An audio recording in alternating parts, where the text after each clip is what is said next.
Welcome back, Steelheads fans, to another episode of Steelheads Tonight. This is episode number 13.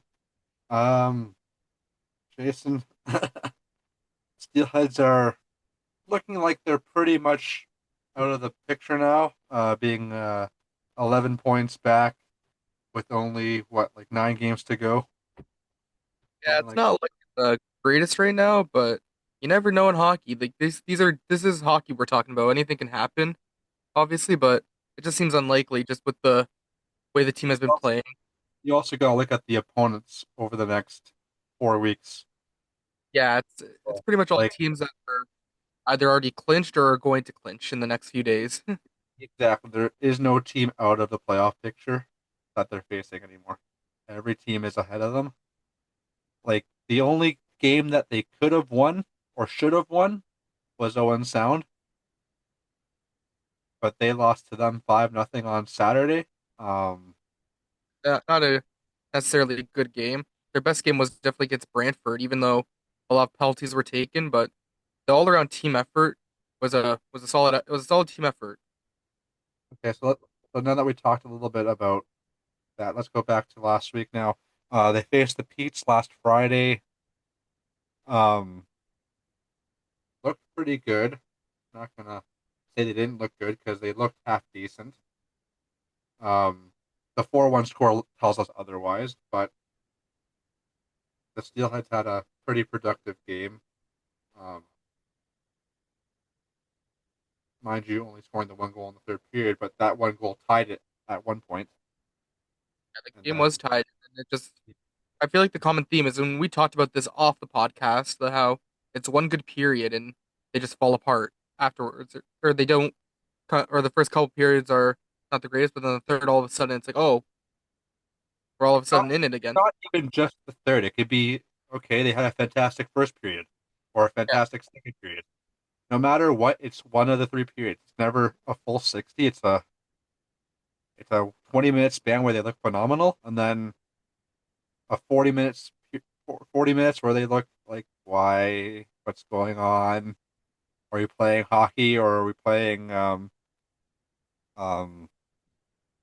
I don't know, like parade to the penalty box?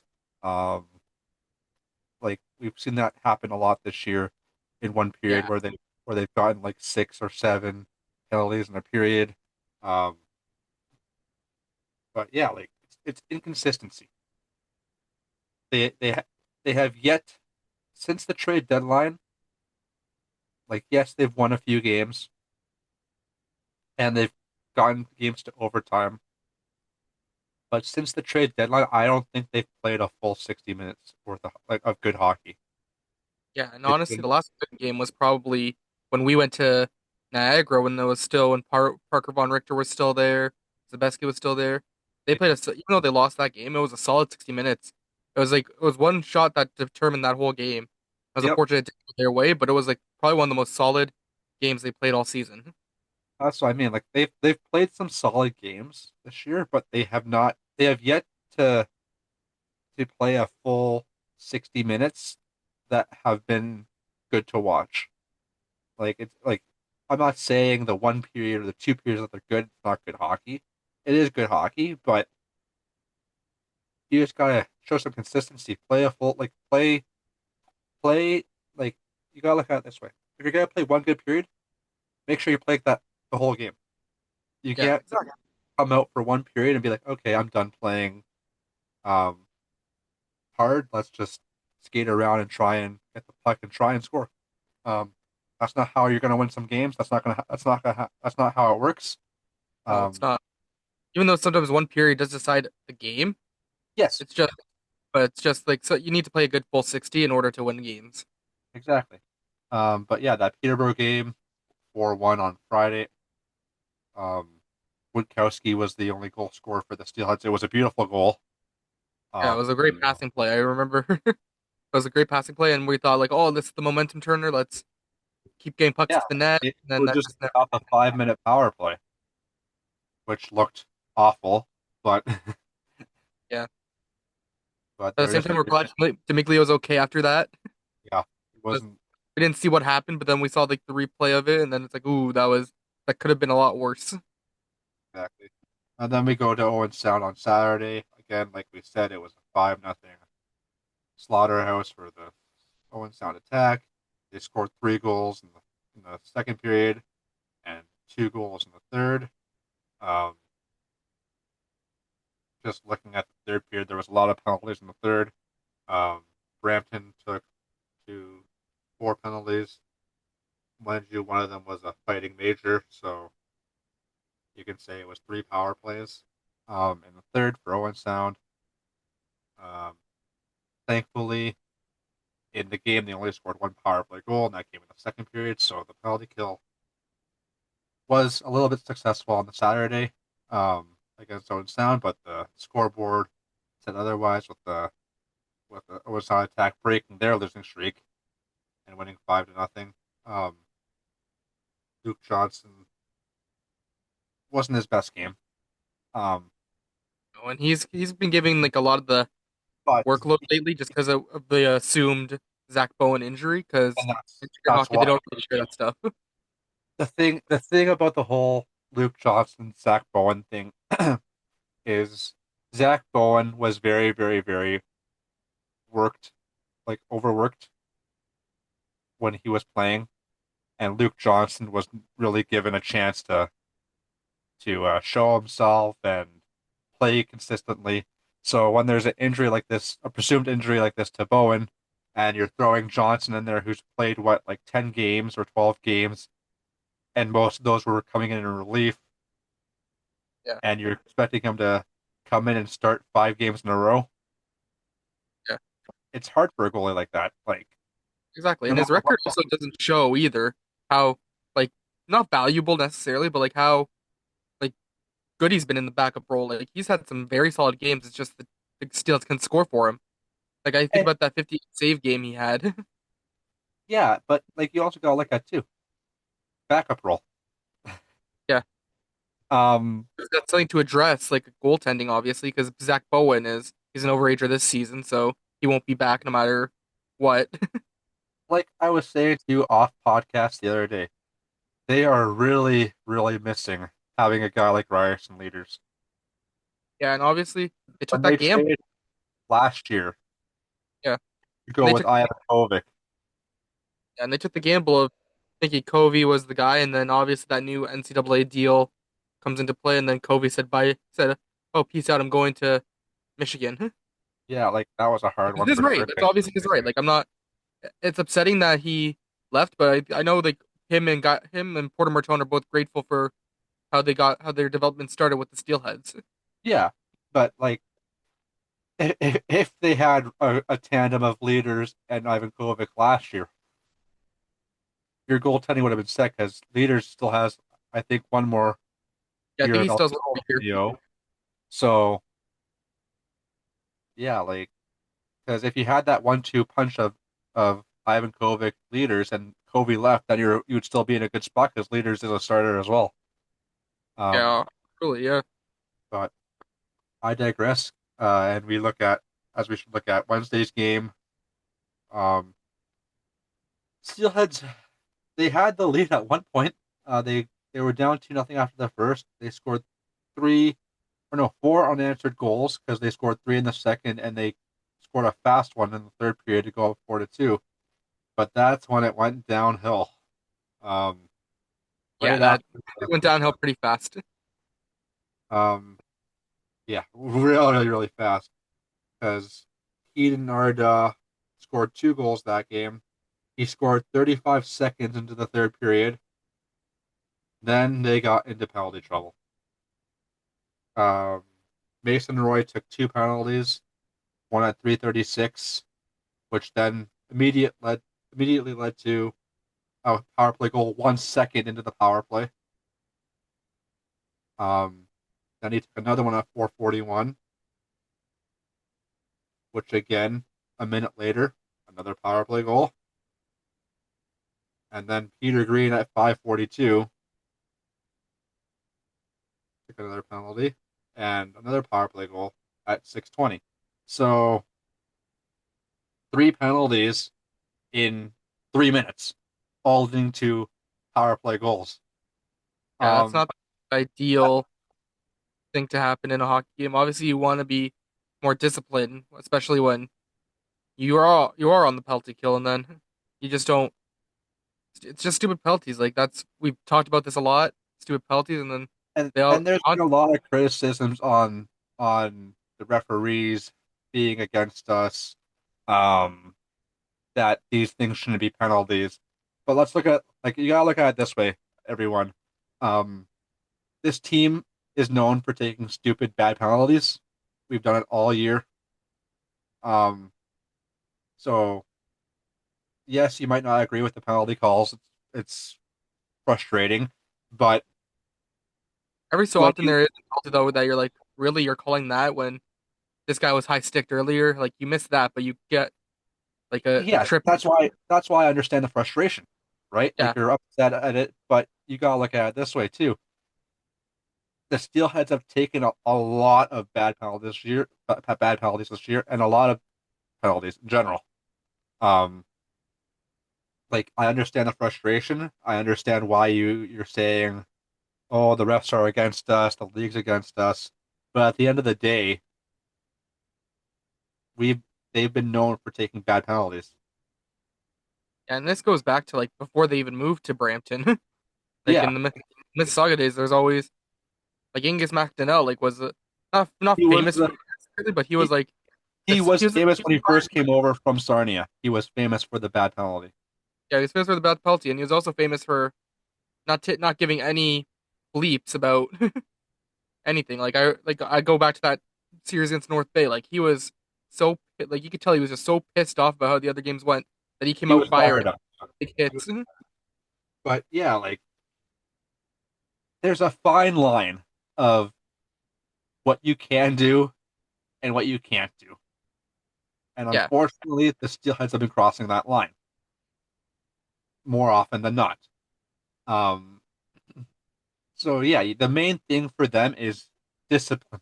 Be disciplined because your penalty kill isn't what it was. no, it's not. Like and obviously Because test tonight in facing Kitchener. Like I think this is a good like starting point. Like obviously you're going against one of the top teams in the league right now. It's a good test to be like, hey, let's try and play a disciplined game, and maybe we can maybe we can pull like off an upset necessarily. this is a build up to next year now. Oh yeah, 100%. Like and obviously the Everything is guy, going into next year. So yeah, if you can, if in the last few weeks of the season, if you can be a disciplined team, a fairly disciplined team, going into the off season, you can get better. Um, but like even in Brantford, Jason, 4 out of the 5 Brantford Bulldogs goals were on the power play. So that just shows you how special teams really are important. yeah, and obviously Brantford's been one of the strongest teams the whole season. And obviously they took a step back since like that insane first half they had of the season. They took a step back, but they're still a very, very strong team. Yeah, like through 58 games, they only have 9 regulation losses. Yeah, that's crazy to think about. Like, and obviously the OHL season's not as long as like an NHL season, obviously. Like in Yeah, terms of how many I games are think played. it's like 60 something games, 60 Yeah. something. Still, it's an Uh, insane record the fact that they have under 10 regulation losses. And who knows, yeah, that might be the key for them in the playoffs. Like it's like, hey, we only had not, like this so and so losses, but we did have like some adversity at some point, like in the yeah. season. Like they went like look back to when the Steelheads gave them their first regulation loss. They were furious, Yeah. and then they went on a run where they lost a few in a row, and they started to look more human, which is going to happen. But now they look like themselves again. Like Yeah. And obviously they're going all for it. Like obviously the as trades early on, as before they even the trade, should. They're like one of the best teams in the OHL. They should be going for it. they saw Um, the team they had, and it's like, hey, we know this team got potential, but how can we make it better? yeah, exactly, and Like, that's and what hockey's obviously all additions about. they made are crazy.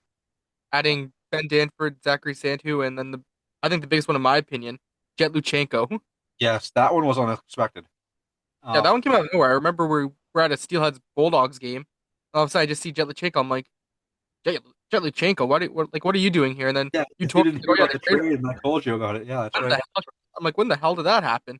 We were just because we're just in Guelph, like to watch a Storm A and Knights game. week prior, something like that.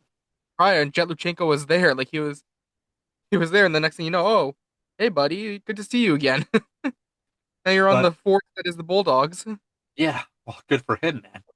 Like who Also, who wouldn't also want to be not going that to good the because next year Bulldogs? the Storm are hosting the Memorial Cup, so he would have had a if he was still in the Storm, he would have an easy ride to the Memorial Yeah, Cup. but who wouldn't want to be on the Bulldogs this year? Like it's crazy. Oh yeah, Uh, but as we look at our team stats now, um, Demiglio has 11 goals. So he's second in goals on the team. Arda has 13.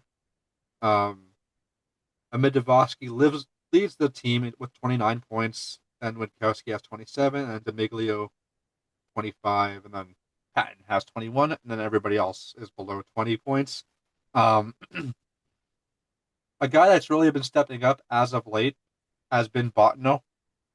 yeah, Um, he has surprised me. Like I think that's like I obviously go back to like when they first acquired him, and it's like okay, like this guy like wasn't really given a chance in Kitchener or well, he wasn't given much of a chance, and then obviously we acquire him. And it's like JR's always been that guy, that kind of head coach and GM to like pull off a trade like, hey, we see your potential.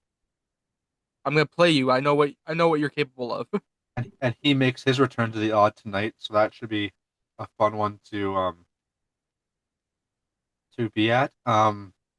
Let's Yeah, I'm also not talk sure if about, he turned before like with the Guelph Storm or not, but like it's gonna he probably has, but I don't know because yeah, I'm this is not the really first time as a Steelheads player. I don't really watch Guelph Storm hockey. Um, but a player to watch for tonight's game for sure is McGregor Richmond. He always seems to come out firing when they face Kitchener. Just look at last year when he scored two against them in Kitchener. So I expect him to come out strong again today. And yeah, like I'm not gonna say they're gonna win the game. It'd be great to see them win, but Kitchener is also a very, very strong team. Yeah, Um, they're the top in their division. They've already clinched a playoff spot. yeah, and as you say that, we should probably take a look at the updated standings now in the divisions. As we said, Brantford they're a lock in the playoffs. They clinched with 89 points. They're waiting to clinch the division, but as of right now, they've at least clinched or yeah, they've clinched a playoff spot. Um, as well as Ottawa and Peterborough in the East. Barrie and North Bay have clinched in the Central. And I believe Barrie's going to clinch the Central Division But soon. yeah, they're gonna clinch pretty soon, I think. They're 21 points They're up almost on 20 North points Bay. ahead of North Bay, so I would assume pretty soon it's gonna be Exactly.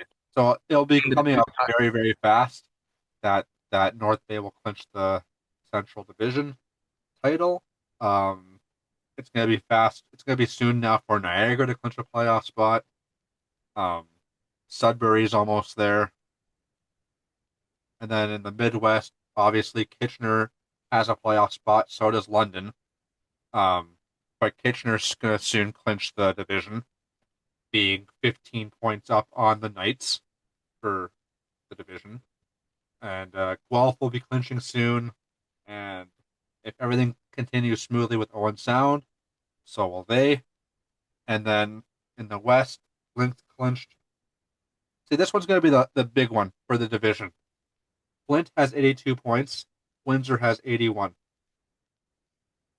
And I'm not going to rule the Sioux out of it either because they have 76 points. So this battle for the West Division Yeah, it's is gonna going to it's go gonna be a fun down one. the wire, and I like it like that. Like that's going to make it more fun for those fan bases. It's going to be it's going to be more pressure to all games are going to look like playoff hockey before the playoffs for those teams, which is going to be fun. And obviously, all these teams have already clinched, so they're obviously happy with that already that they're going to the playoffs. But it'll just be even sweeter to be the highest seed in your division.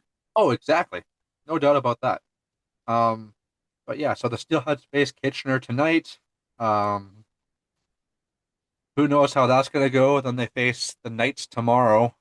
So again, a tough weekend for the Steelheads. as they're facing two juggernaut teams.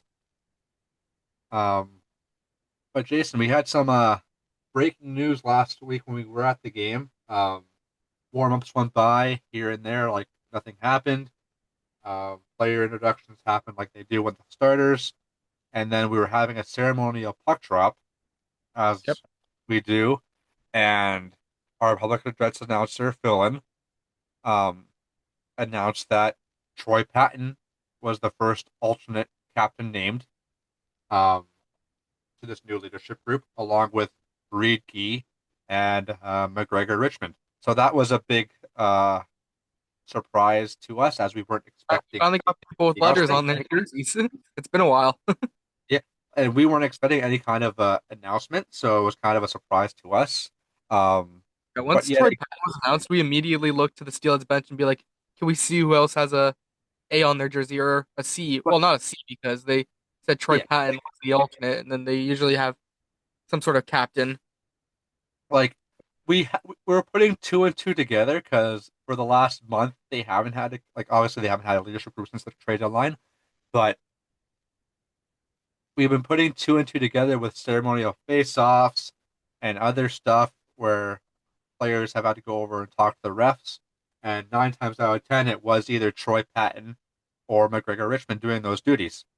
Yeah. Um, And Reed Gee, obviously, shout out to him. Like, he obviously deserves the A. Like, I think he's more of like a silent leader though. Like, he puts in the work. Like, you'll see him talk to like the guys on the bench, but he's like more of the silent leader. Like, Silent guy who's not afraid to stick up for his teammates, which is phenomenal. That's the kind yep. of leader He's you the want. first one. Like, if there's a hit that he doesn't agree with, he'll be going after that guy who threw that Like hit. having leadership in terms of voices in the room is important, but sometimes that silent leadership is the best leadership. Yeah, no, and obviously, like all these three guys are probably the longest, other than Wachowski and Eggleton. Those three are the longest tenured Steelheads, which is not sad to think about, but like at the same time, this is only Patton's second season in the OHL. And we'll go into this more at our off-season episode, um, when we look at overages going into next year. We have a lot still. Yeah, we got a lot. Um, but that's for later. As we still have a couple more weeks of the season, we'll focus on that. Then we'll start our off-season breakdown. Um, but yeah, so uh, could we start seeing what like our fifth or sixth string goalie start some games? Because what we had Bowen and Shabelski to start the season. Yep. Then Johnson took over for Shabelski's injury. Then we had what? Um, I'm not even sure the guys' names at this point. All I know is now it's Case and Wayne. Alidi was there for a bit, and then we had somebody else I can't remember. Now it's Case and Now, Wayne. now we're with Wang. So can we see our I'm what fifth fine or with Wayne sixth at least because we goal? saw him at training camp. He Yeah, was there. I'm not saying that. I'm just saying, can we start seeing like our fifth or sixth or seventh string goaltenders start some games here? Because it's hard to give Luke Johnson 7 or 8 games or 9 games in a row, no matter if you have off days between or not. Could we I'm start all seeing? for it. I'm all for this. I feel like that'll just throw a curveball into like the team's plans because like obviously they've seen Johnson before. Like there's video on him from previous games now. Yes, But a guy like Wang, they got nothing. and I They don't look know his at weaknesses. and you gotta look at it like this too. 3 or 4 weeks left in the season. You're probably not going anywhere. So why not have a tryout at this point? Honestly, exactly. Honestly, you're probably not going anywhere. So if you can get these guys into some games, give them a chance to show what they got going into next year is a bonus. Yeah, and So I'm all for it. I Like, I like feel your like idea. guys It works as a tryout. are backing up for a reason as well. Like JR obviously believes in them for one reason or another. And I'm just like, yeah, I'm like thinking it's like I want to see it so bad. It's all about the experience. It's all about just seeing something like this now because like obviously we know we're chances of playoffs they're below 20% now of us going there. But yeah, like you said, it works as a tryout going into next training camp. You've played a couple of games for us. We saw how you played. Let's see how you can build off of that. Yeah, exactly. because when they're playing in the OJHL, yeah, you I guess you see some tape on it, but tape is not the real thing. No, So if you can watch them live in a game environment, they can show what they can do to you, do for you and the team. That gives them a chance going into next year to be in a better spot. Um, so as we go to goalies, can Demiglio and Arda uh, continue to provide for missing production, Jason? Do you think that's could happen, or do we think now we're kind of in a zone where we got what we get and it is what it is? they've definitely been picking things up. Like I feel like obviously they're still missing like that one guy to like set them up, obviously, set them up for success. But they've definitely been picking up like not the slack necessarily, but like they've been picking up like the goal scoring rates. But obviously, Demiglio, this is his last season because he's going to NCAA next year. But for Arda, like this is like a good building point for him, like proving like, hey, I could be that guy for the future. Yeah. Um, yeah, like you mentioned the lack of somebody being there to set up. Obviously, that's not going to be addressed till the off season now. Um, but yeah, you're right. They are missing that one player to be in that role. Um, okay. Here's a fun one for us. Our picks for the OHL finals. Um, that's what one East team, one West team. Yeah, one East team, one West team, and then the winner goes to the Memorial Cup. You know, I really, really like Kitchener in the West Yeah, Kitchener. I because, feel like and London could still be that best they've always been, but I feel like with the trades that Kitchener have has done, it wouldn't surprise me if they're and winning that. and here's my main reason why. The London Knights have been there so many times. Yeah, So many times. I'm tired of seeing them get there. yeah. So, Dale Hunter's a fraud. yeah.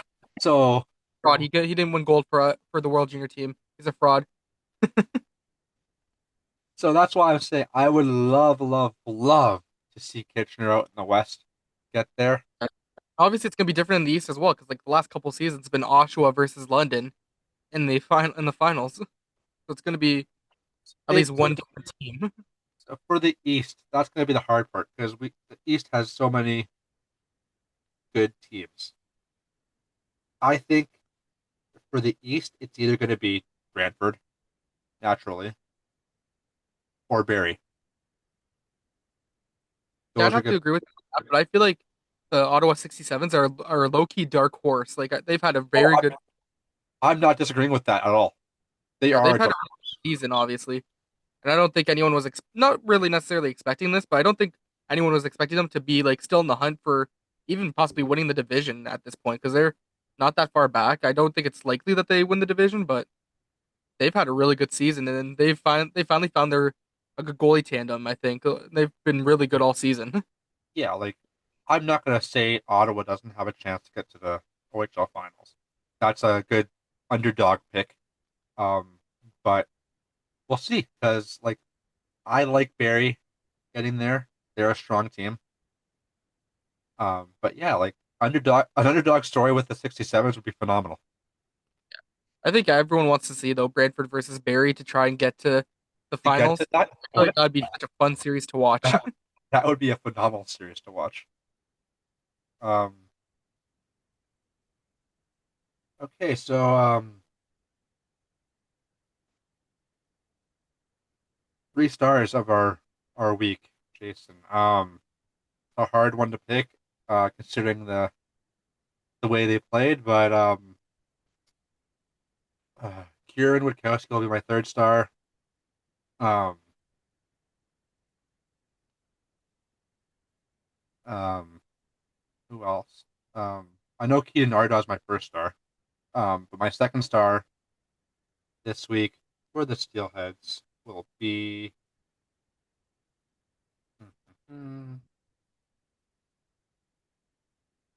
Midovsky. He's had a good week for the Steelheads. That's my 2nd star. Who are your 3 stars? My third star, it's gonna be Reed Geek because I feel like he's just been solid all season and he's finally getting some points on the board. Like he had an assist or two against Brantford, so it was good to see that. Second star, Nathan Amidovsky. I feel like even though we only have him for one more year after this one, I feel like he's gonna be a big part of the team next year, and I'm looking forward to seeing what he can do the rest of this season and what could lead to next season. And first Mhm. star, obviously, Ian Ardaugh. He's just been he's just been finding his rhythm, like, and it's awesome to see. Okay, that's fantastic. Very quickly, we're gonna go through our Steelers alumni this week. It's Dylan DeMello. Um, he started the OHL with the Mississauga St. Michael's Majors before they became the Steelheads, and he played with the Steels for 1 year. Um, in his time with the Majors slash Steelheads, he was phenomenal. His best year obviously was his last one, where he scored 15 goals, 35 assists with 50 points. Um, and he's had a lot of time in the NHL now, obviously, because he was a Steelhead in 2013 the last time. Played for In the his early 30s Sharks. still, but he's had a pretty good NHL career to this point. Currently with the Winnipeg Jets, and obviously the Jets aren't the greatest team this year, so maybe he may get traded to contender the deadline this year. Yeah, started with the Sharks. Then he played 2 years in Ottawa, and he's been with the Jets since 2020. So, like, good for him. He's had a lot of success in the NHL. We love to see when that happens, obviously, because it's Yeah, when great you to think see about when. top NHLers that come out of the Steelheads, like that come from Steelheads, Melo's one of the first guys you think of, just because he's been one of the most consistent guys in the NHL. Like he doesn't he doesn't get many points, but he his what he does for his role being a stay-at-home defenseman, he's one of the best in the league in my opinion. And you also got to look at it. When you think Dylan DeMello, you don't think Mississauga Mm. because it was so long ago that he Like played. I remember him on Ottawa. I don't even remember him on the Sharks. I remember him as a Senator. I don't Yeah, remember. that's what I'm saying, right? Like he's been in the league for so long, you don't even remember he played junior with Mississauga. So he's had a stellar career if you remember that. If you don't remember that, he's had a good run in the NHL, which is fantastic.